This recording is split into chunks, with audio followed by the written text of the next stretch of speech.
parle. Chaque jour, Charles et Carole vous présentent la leçon de l'école du sabbat.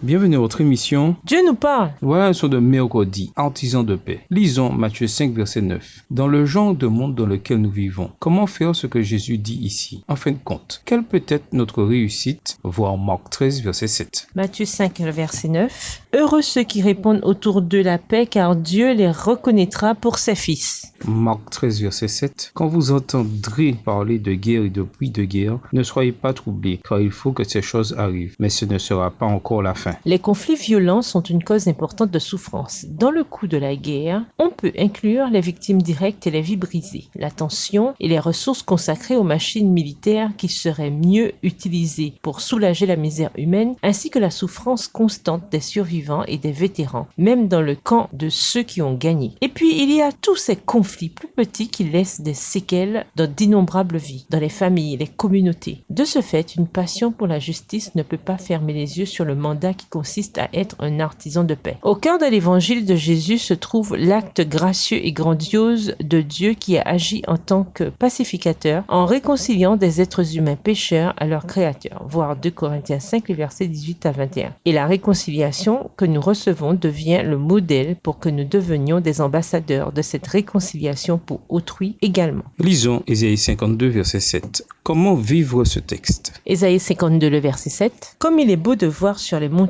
les pas du messager, d'une bonne nouvelle qui annonce la paix, qui parle de bonheur et qui annonce le salut, qui dit à Sion, ton Dieu règne. L'évangile de paix devient également la motivation, le modèle et la ressource pour agir en paix dans notre monde de violence. L'homme qui est en règle avec Dieu jouit de la paix d'en haut et répand autour de lui une influence bénie. L'esprit de paix descendra comme la rosée sur les cœurs, travaillés et lassés par les luttes de ce monde. Extrait du livre Heureux ceux qui, chapitre Les Béatitudes, page 30, livre écrit par Ellen G. White. Dans son sermon sur la montagne, Jésus a déclaré « Heureux les artisans de paix, car ils seront appelés fils de Dieu » Matthieu 5, le verset 9. Il est allé plus loin, non seulement en réaffirmant le commandement interdisant le meurtre, mais il a dit que nous ne devrions pas être en colère ou garder rancune, voir Matthieu 5, les versets 21 à 26, et que nous devrions aimer nos ennemis et prier pour ceux qui nous persécutent, voir Matthieu 5, les versets 43 à 48. Ce qui signifie que nous devrions prendre des mesures concrètes pour rechercher leur bien. On compte de nombreuses histoires de personnes qui ont consacré leur vie à travailler en faveur de la paix dans des régions troublées du monde, en apportant avec eux des aperçus de réconciliation et de guérison, et souvent en atténuant une bonne partie de l'injustice et de la souffrance que ces conflits engendraient. De quelle manière votre église locale, à son niveau, peut-elle assumer ce rôle d'artisan de paix? Et nous vous laissons avec la question du jour: pourquoi sortons-nous et marchons-nous en faveur des réformes sociales? Au revoir. Et à demain si Dieu veut.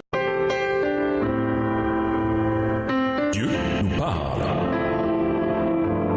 Chaque jour, Charles et Carole vous présentent la leçon de l'école du sabbat.